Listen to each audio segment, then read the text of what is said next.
Hello, my name is Tim Wilmot and welcome to my watercolor demo of an imaginary scene, and this one includes boats, figures, shadows and reflections.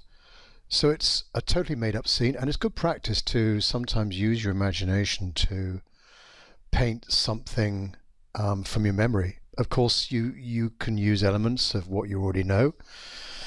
A previous painting, maybe even based on a photo. In my case, it's going to be a harbour scene at low tide, but this time with a slight difference, a different sun direction. A lot of my pictures are against the sun, a majority of them looking into the light. So this time it's going to be from the side, so different sun direction, which will introduce a different line of shadows, forcing you to think where the sun is falling and where the shadows will be.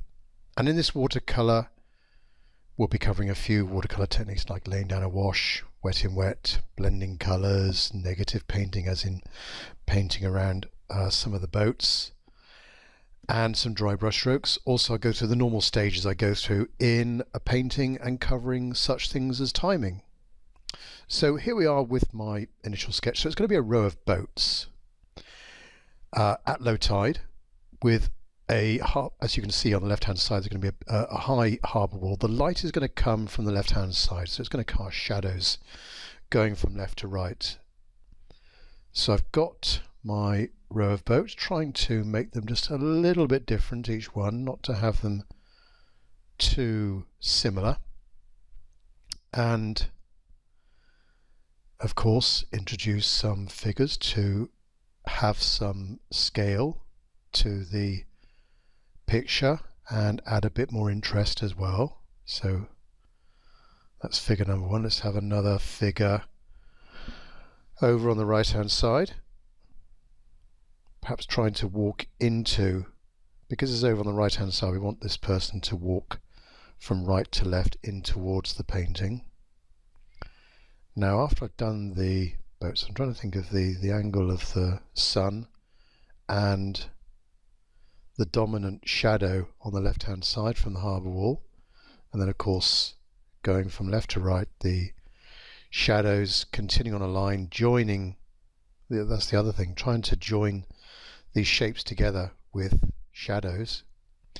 And then the background, so this could be a UK harbour scene or some typical harbour scene in northwest Europe, and that sort of low hills in the background. So I'm just going over my lines again, just getting right in my mind those key shapes, the dominant shapes.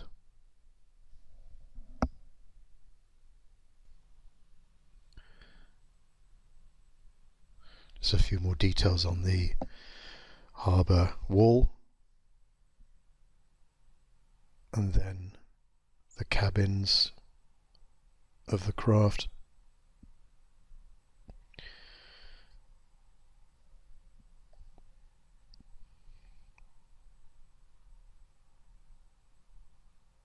I'm using a 3B pencil here, which should show through when I'm doing light washes, so I can still see where I'm going.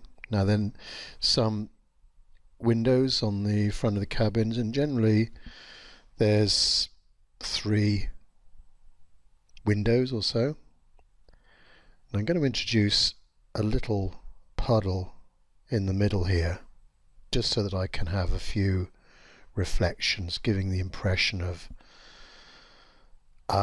an accumulation of a little puddle, just to add a bit more interest to that, almost that foreground area.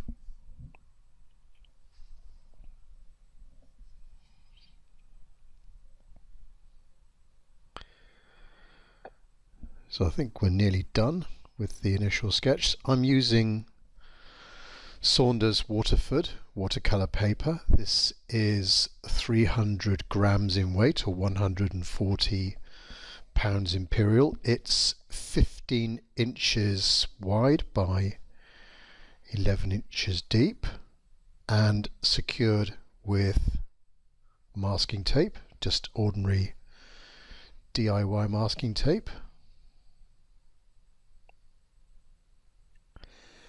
And then my palette on the right hand side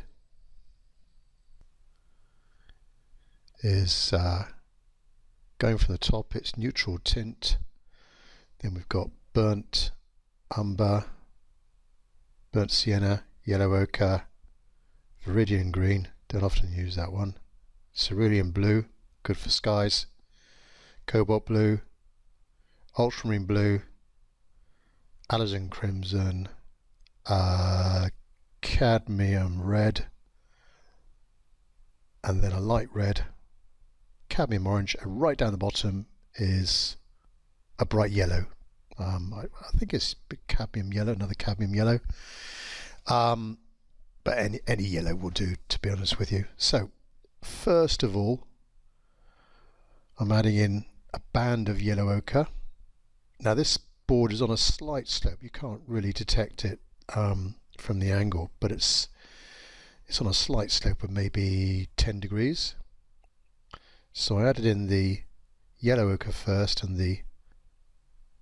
mainly the cerulean blue, a little bit of cobalt, just to deepen the blue a little bit, letting it fall down into the yellow ochre that I did first right across the horizon, maybe going up an inch or two.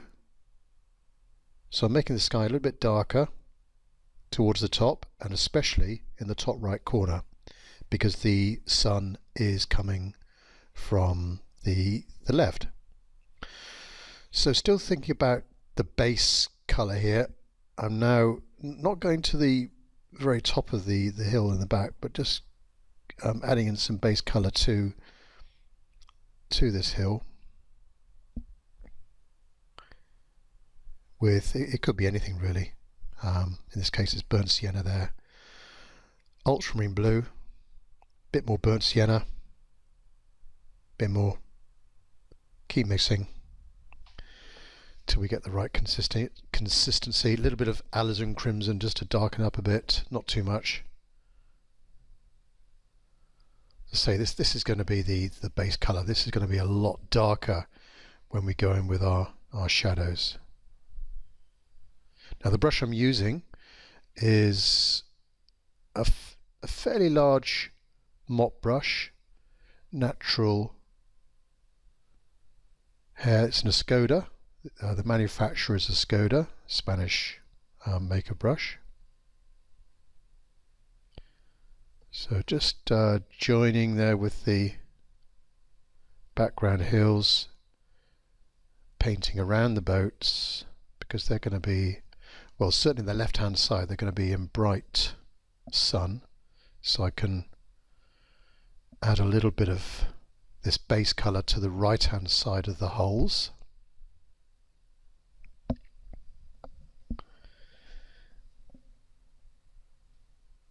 And then I got to, with the foreground, I got to introduce some different colours as I come down. Not make it too, not make it too sort of consistent and flat with the colours. So as I'm coming down, I'm introducing different colours, blues, reds, alternating warm and cool. Letting things run into each other, maybe leaving out just a few gaps here and there. We might make use of those later on. Come a little bit darker, a bit more intense towards the foreground.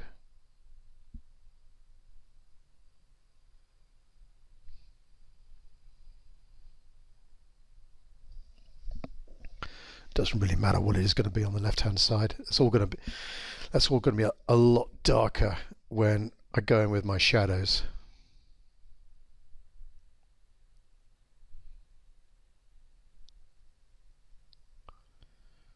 So I'm just still using predominantly this classic mix of ultramarine blue and burnt sienna.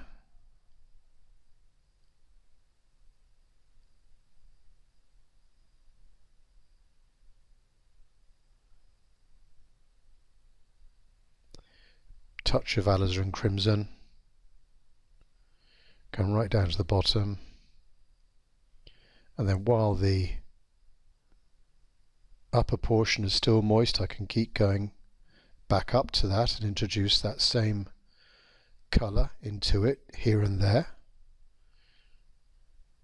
just to break up the monotony of the wash.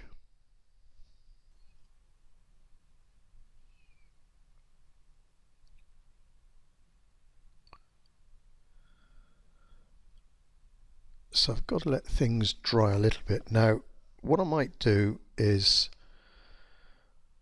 add in, do a little bit of splattering with my brush, and the timing here is of the essence, so it's not too, the wash is not too wet, not too dry so that there's no effect at all, but not so wet so that it just sort of dissipates and just doesn't make too much of an impact. So you've got to do a little bit of practicing of this technique to try and introduce some larger. So I've just speeded up the process here of that drying, and then with the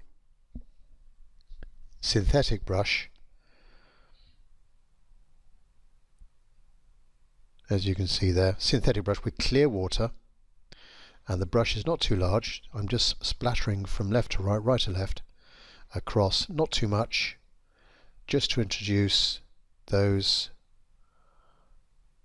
cauliflowers, if you like, which a lot of people think that's a negative thing with watercolor, but to be honest with you, it's something that you can introduce into your paintings, to especially with a surface like this, a rough surface, or could be an old building, to introduce different textures, and just letting watercolor do what it's supposed to do.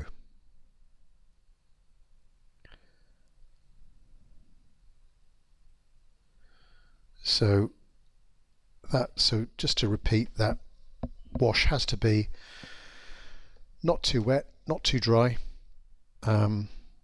Sometimes you might find, I find sometimes it doesn't work to my satisfaction, and I try and make as best a job as I can. Other times it turns out all right. Now I'm just speeding up things again with the hairdryer here, all the way around. And it's good to have fairly good quality masking tape, so that when you go over the hairdryer, it doesn't everything doesn't start unpeeling before your eyes. So concentrating on the areas, I'm drying the areas that I know I'm going to be going into next.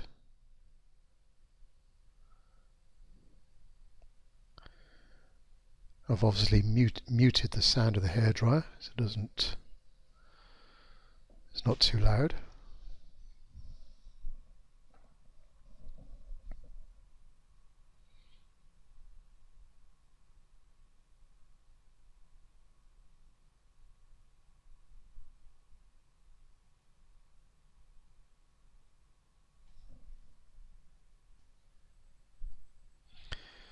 So I'm now going to just paint in some of that little puddle in the middle, just so that there's a base colour there, not too dark. Now the brush I'm using here is again a mop brush. This is a synthetic brush from a company called Raphael. Very good for, it's got a very good point, so very good for sort of more precise work rather than a rounded mop brush, which I used initially.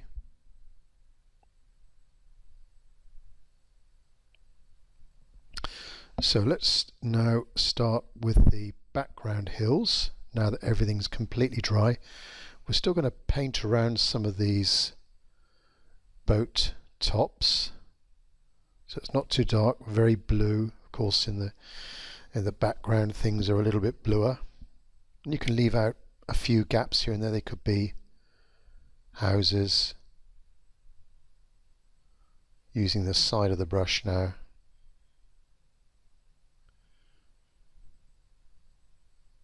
Just so that I can get different effects there.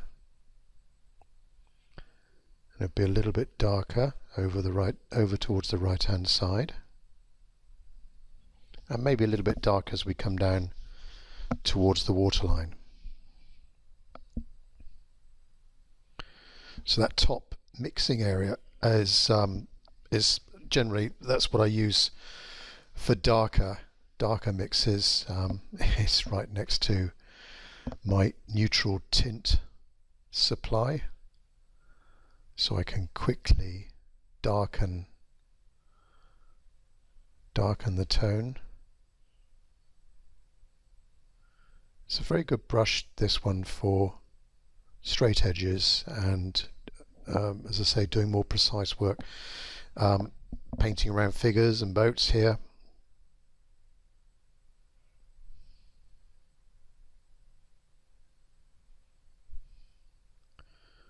So leaving out the cabin of boat number 2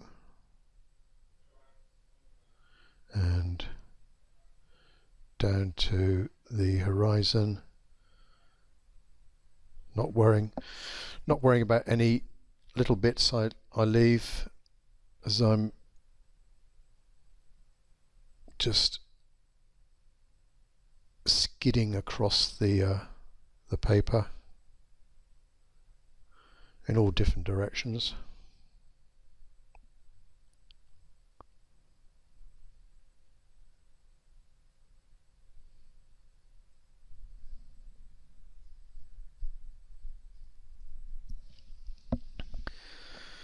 So that is the background. I'm just going to add a little bit, so it's not too stark, just add a little bit of colour to these boats so they don't look too new, too pristine, and a little bit darker towards the bottom.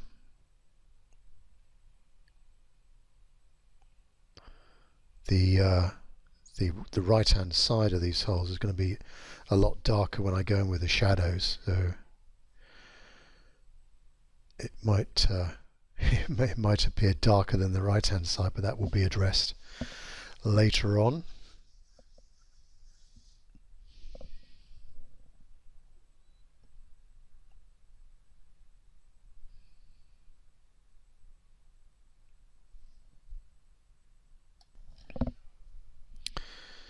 So while things, so I'm just sort of testing how damp the background is with my finger.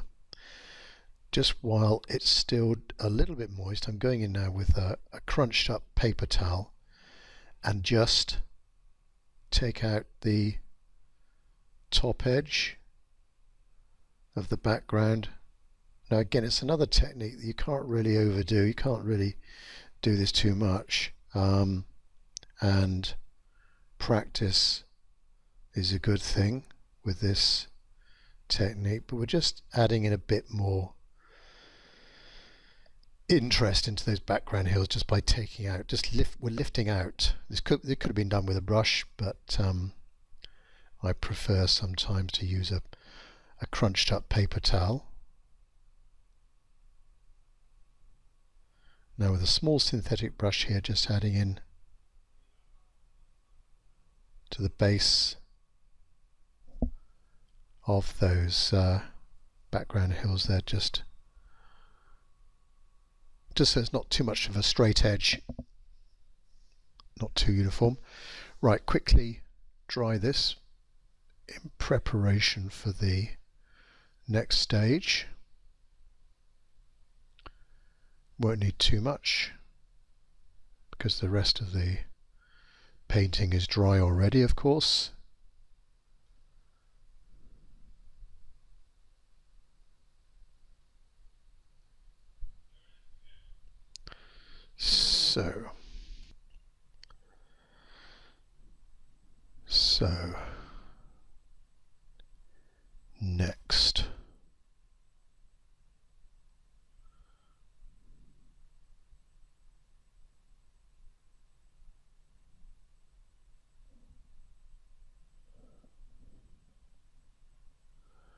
So I think we're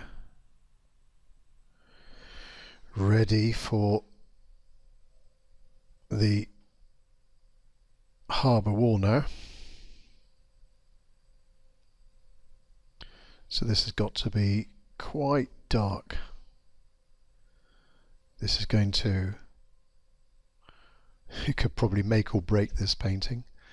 So just trying it out there in the top left hand corner. Yep, I think that's just about right. So quite a high harbour wall, and we're going to leave a little slither of light halfway along rather than making it too uniform.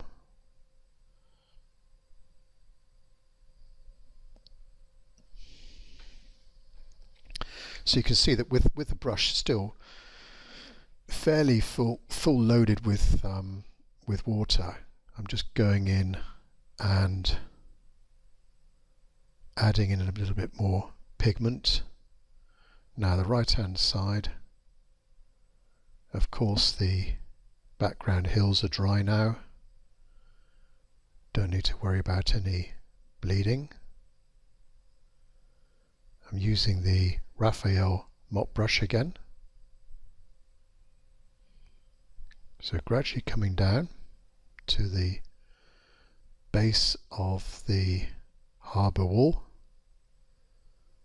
Keep mixing colours, ultramarine blue. Let's make that quite cool towards the base.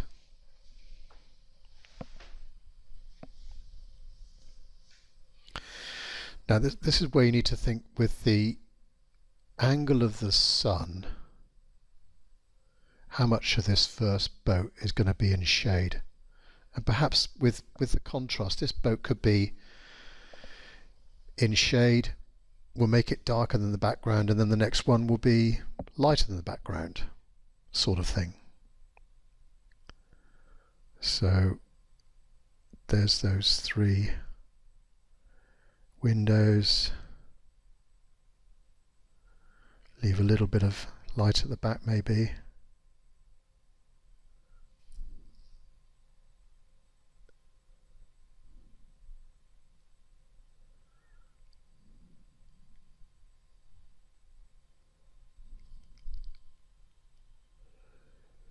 So alizarin crimson, neutral tint, bit of burnt sienna.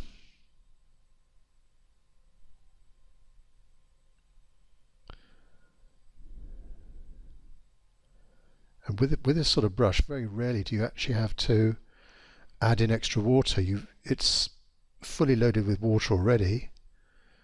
Mix in the colours, and you can go for quite a long time without having to go back to get some more water.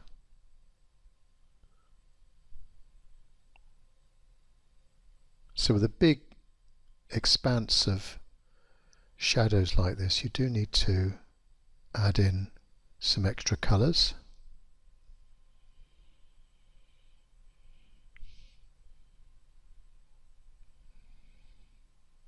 I think maybe some of the areas are a little bit too dark, so again I'm using the paper towel just to lift off some paint while it's still actually quite moist.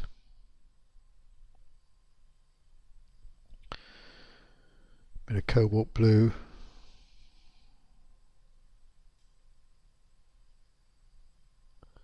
And then thinking about how far out does the shadow need to be, so that the shadow from boat number 1 is going to go over to join boat number 2 in the middle.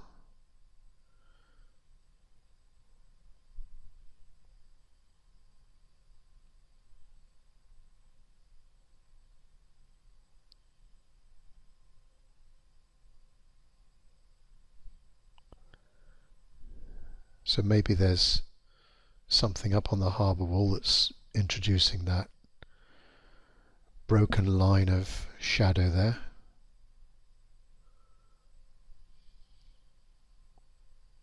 deliberately the line, the shadow from the harbour wall is not going to be straight. It's a bit of a jagged line.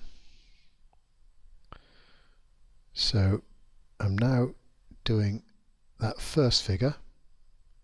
As I normally do, I start off with the face, and this figure is going to be in the shade, so we'll make this one darker than the background. So I'm using a fairly small synthetic brush here. I could have used a small mop brush as well. Doesn't really matter. Legs, arms. Maybe this person's carrying something. Carrying something on both sides.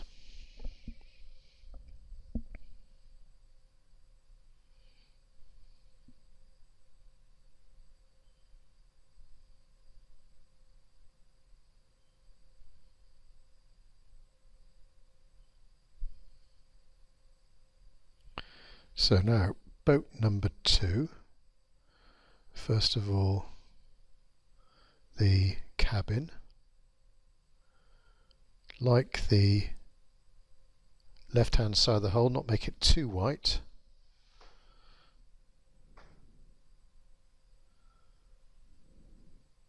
But leaving just a little bit of the left-hand side as it's catching the light. So that's just so I've just painted in the fronts of the cabins.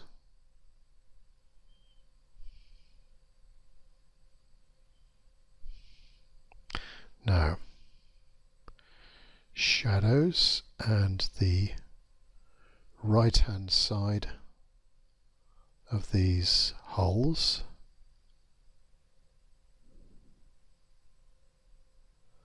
And that smaller boat there, and then just to the right of the middle.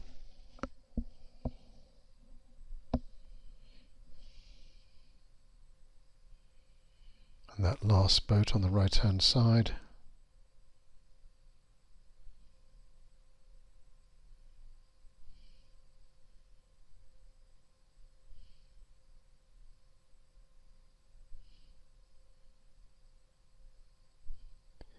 So picking up a little bit of neutral tint at the end there. Now this is where I'm trying to join these different shapes together. So taking that shadow from the left hand side, joins boat number 2, just a slight shadow underneath the boat, and then over to the smaller craft number 3, and then the 4th one, and so on. And as I'm doing that, because there's a slightly darker mix, and the shading, the right hand side of the boats, that is still moist, one's seeping into the other. Right, face of figure number 2.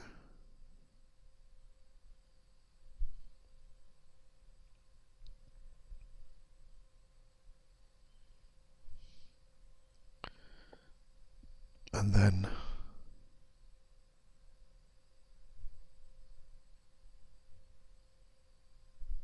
legs,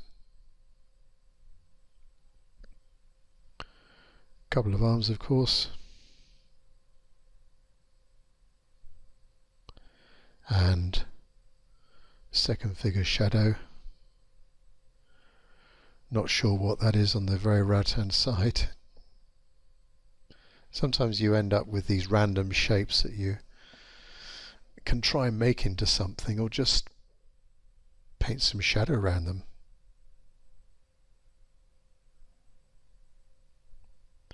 So just here now, adding in a darker colour to the very bottom of those holes, which of course many fishing craft do have. They have a darker painted line down towards the base. Now this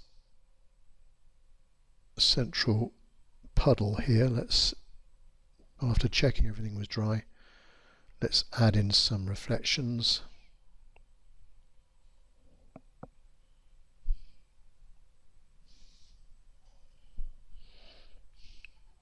And then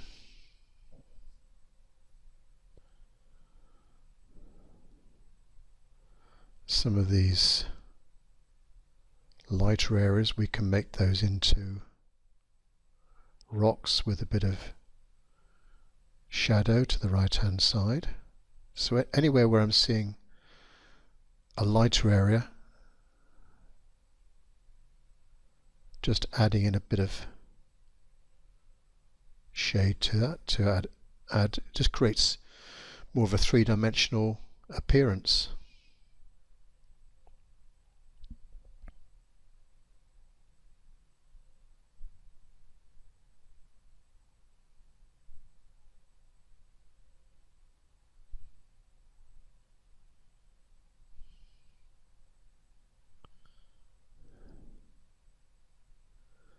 So again, with the same brush, just adding a few horizontal lines in the distance,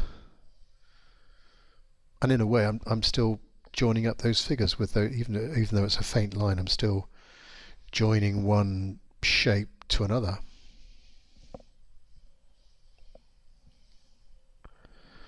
Let's try a bit of splattering.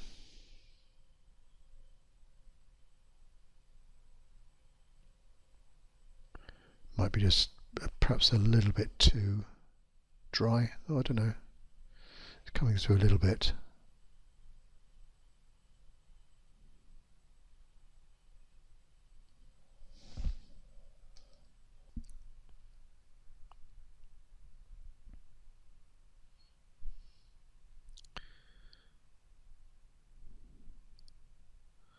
I think I'll add a little bit more. Something darker to the base of those background hills. Could be a harbour wall or something like that. No, excuse my hand. Let's add some railings in or something up on the top of the harbour wall.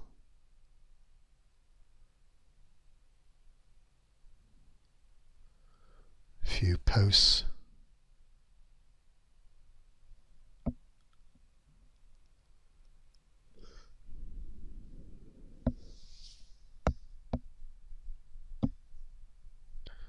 Bit of mopping out or lifting off with the dry paper towel again.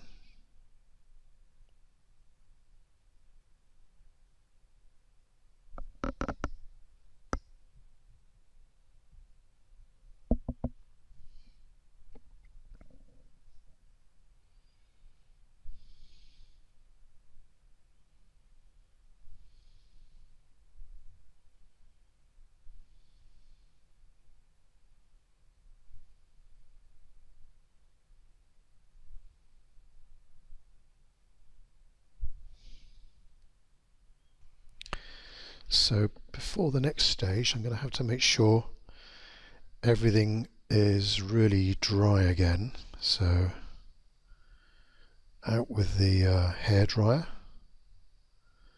and next we're going to add in a few more details to the boats. So that's why I'm making sure everything across the middle there is really dry.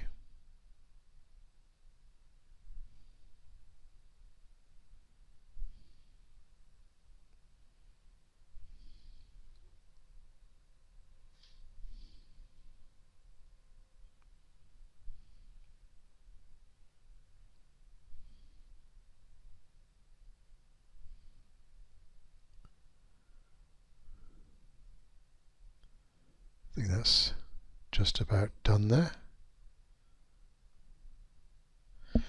And then with the smaller synthetic brush,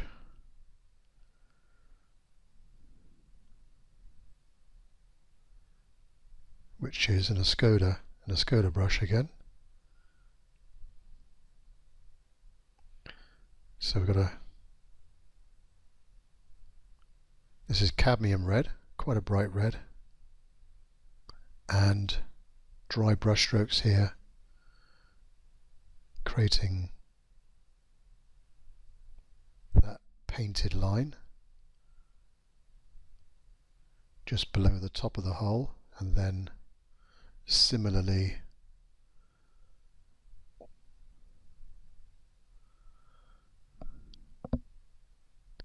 boat number 1. You can see it adds a bit more definition to a boat and emphasizes the curves.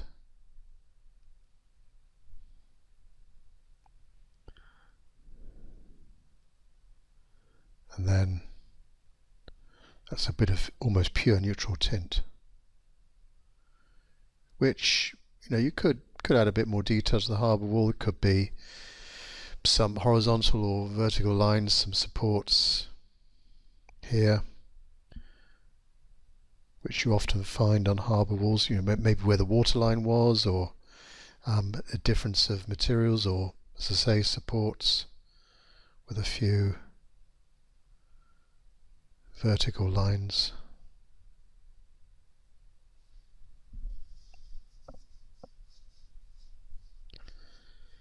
So let's add in a few more windows, maybe 3 on this one.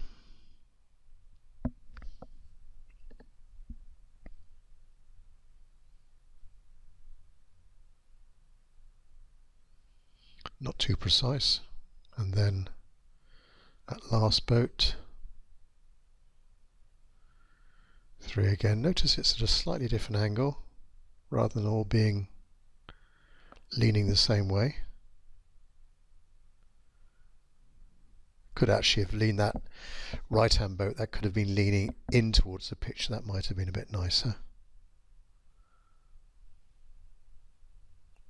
Now again, this line underneath the just below the top of the hull,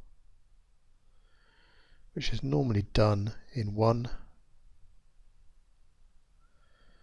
Doesn't matter if you leave a little bit out.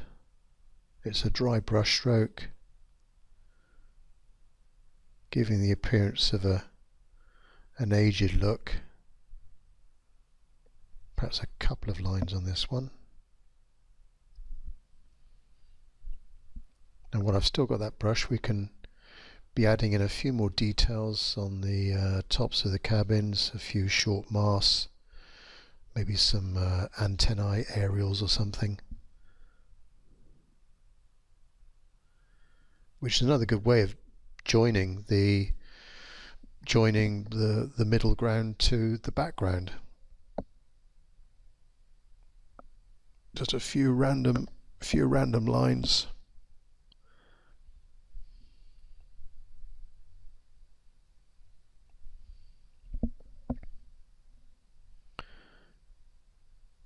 Pick up a few more details of shadows. Again,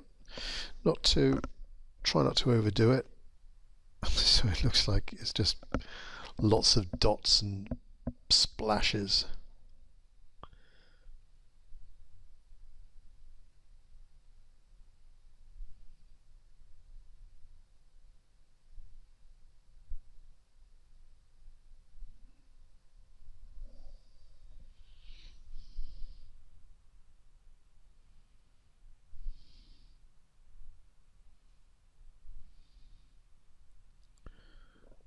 Bit darker.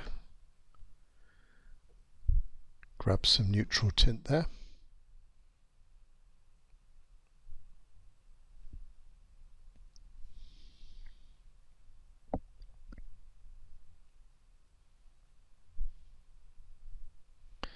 So it might be some ropes or rigging. Now just tethering these boats together. You could do this with a rigger brush. I've got this fairly small synthetic brush here, which will do.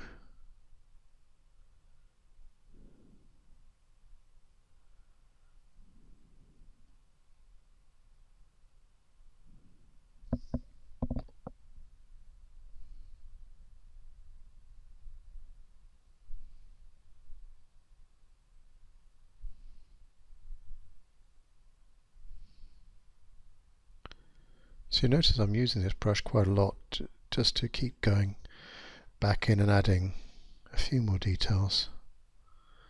As I say, I'm conscious not to overdo things.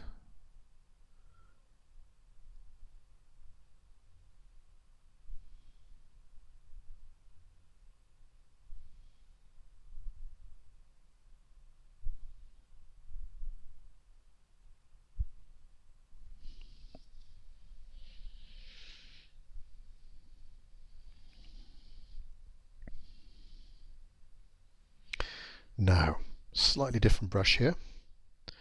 This is a sword brush or a dagger brush because it has a sloping edge to it, but very good for doing, it's an equivalent to a rigger brush, so very good for holding a lot of water and drawing thin lines.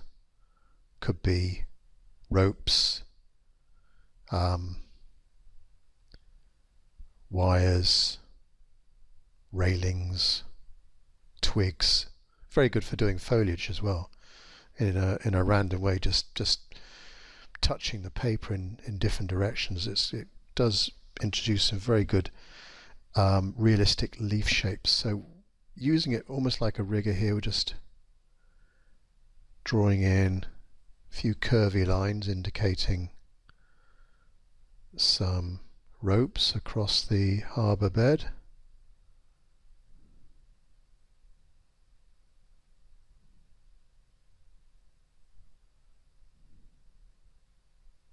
And like I used the small synthetic brush, I'm still picking up a few minor details.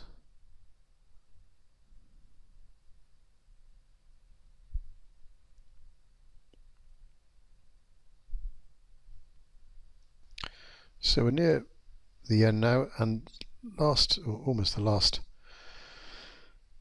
step here is to add in some highlights, which I use white gouache. So again, using this fairly small synthetic brush, which is a little bit damp. I'm taking some white gouache straight out the tube, could be Chinese white, and just picking up a few highlighted details which maybe I might have omitted in my initial wash.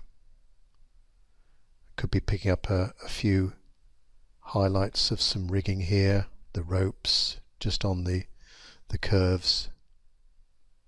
Let's get back and pick up some more white, and we could also be picking up some little rocks here and there as well.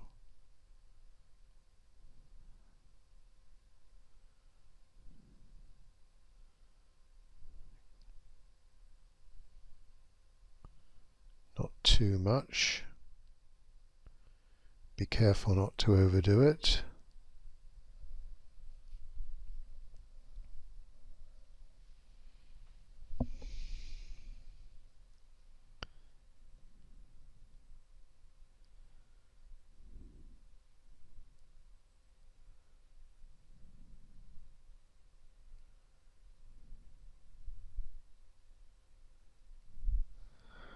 Add a bit more of a highlight to figure number 2. If you do put too much white paint on someone's head, you can always make it into a cap or a hat as a plan B.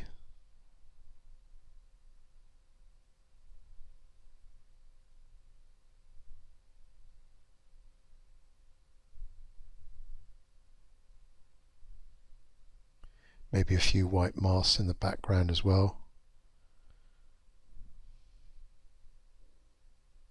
Or what you can also do using the white, it could be as the light's coming from the left hand side, the left hand side of a mask could be highlighted.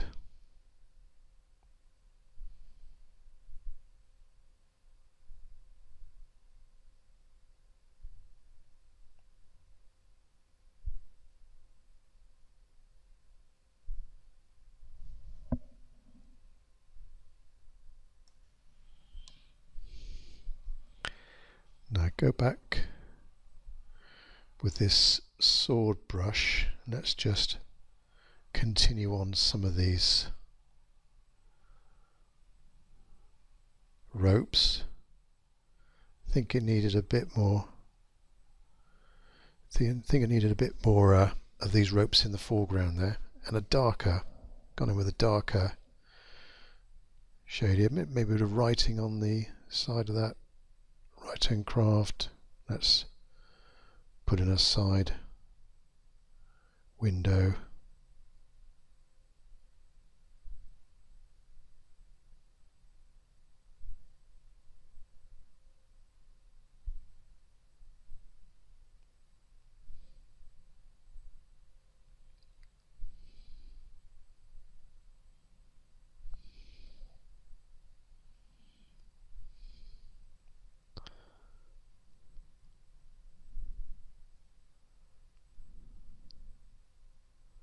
Perhaps a few birds in the sky.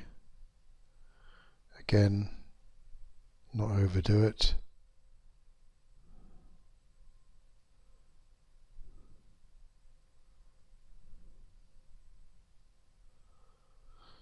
So, I think we're nearly there.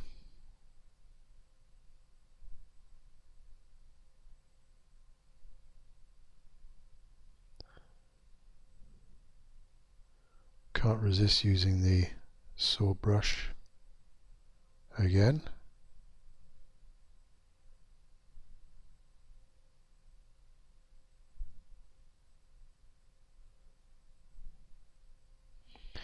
Yeah, I think we're nearly done. So what I'll do now is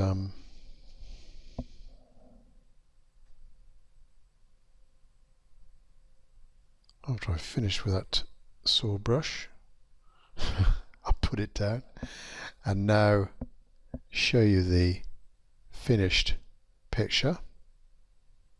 Here we are, with it cropped just a little bit, just to fit into a widescreen orientation. So this is slightly truer to the colours. So yeah, a scene completely from imagination, but based on many pictures I've done similar to this, but introducing some differences, different type, well, harbour scene, different types of boats. But the main thing is the sun coming from the left-hand side, and just really with an imaginary scene, you can't just dive into it. You've got to think about it first, and almost the length of time to plan a painting like this could be maybe 50% of the actual time doing the painting itself. You're just going over in your mind what this picture is going to be, and maybe doing quite a few little preliminary sketches with a pencil just to get your ideas right, which I did do before this. I could have actually shown that to you right at the beginning, some of the initial sketches I did, just to get it right in my mind about the dark shadow on the left and how the shadow was going to run across and join these different shapes together. So we've gone through different watercolor techniques. Just to summarize, different watercolor techniques: the initial wash, making sure that was completely dry before going in with the background, and then painting around some of the ships. The harbour wall, very dark. That sort of started to transform the picture when that went in, and I came to the first boat and then joining these shadows together. Middle boat, right hand boat, and then the figures. Always try to introduce some figures into your paintings. I do. Introduces some scale and a bit more interest. Trying to have the figures, especially that right hand figure there, walking into the left hand side rather than maybe walking away, which could have worked, but it just does look a little bit nicer when it's walking into the composition. And then having that puddle in the foreground, rather than it being a bit too boring with this harbour bed, introducing that so I can have a little bit of reflections, and then thinking about all the little finer details like the rigging, the masts, using the white gouache as well. Oh, and the use of the sword brush as well, the dagger brush. If you don't have a rigger brush, this is probably just as good. You need to watch out so you don't have too much paint in the sword brush, otherwise it can suddenly just all release itself as a big splodge on your painting. So you've got to judge it right.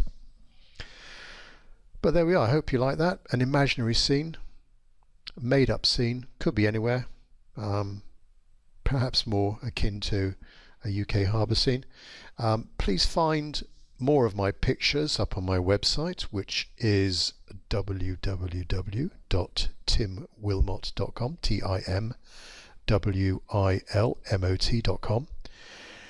And you'll find more information about some of the workshops I do. I also do one-to-one sessions if you're interested, over the web, online, wherever you are. If you're interested in hooking up on a one-to-one session with me, go through anything you want to cover on watercolour, be happy to do that. Please contact me. My email address is timothywilmot@gmail.com, TIMOTHYWILMOT@gmail.com. But hopefully catch up with you on my next video. Thanks for watching. Thank you. Bye bye.